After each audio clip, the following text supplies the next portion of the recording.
Well, it's June 1st, meaning it's the start of Pride Month. It's a time for those in the LGBTQ+ community to celebrate who they are, even as they're being targeted by some state legislatures around the country, including here in Texas.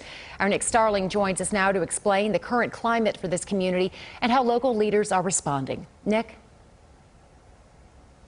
Hey, Karen, Dallas's major Pride event starts this weekend in Fair Park, and it shows support for this community. City leaders will actually hoist up a large Dallas Pride flag here behind me at City Hall. And just a couple of hours ago, we were at Love Field, where city and airport officials hoisted up a Pride flag. Get this, it's the only city in the nation that's adopted its own Pride flag, and it has the city logo on it. And this will be the official city flag for the month. But with this Pride, as you mentioned, Karen, comes with challenges, as this community is facing protests and legislation to limit its rights, especially here in Texas. There's a faction of people pushing back on what this month means and the people in this community.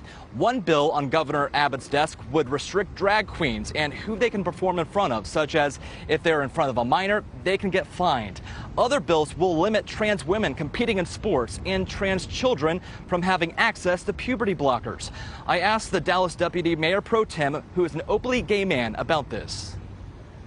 The state legislature needs to do its job and get to work on reducing and lowering property taxes and not worrying about drag queens. I've never seen or heard of a drag queen getting a gun and shooting up a school. I've never heard of a drag queen going out and doing negative things to children. I've never heard of a drag queen going out and doing something that's just any kind of malice towards anyone.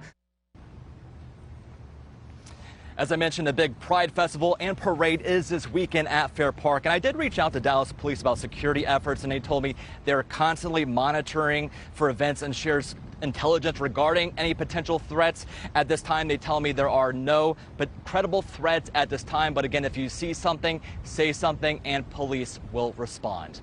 Live in Dallas, Nick Starling, CBS News, Texas. Thank you very much, Nick.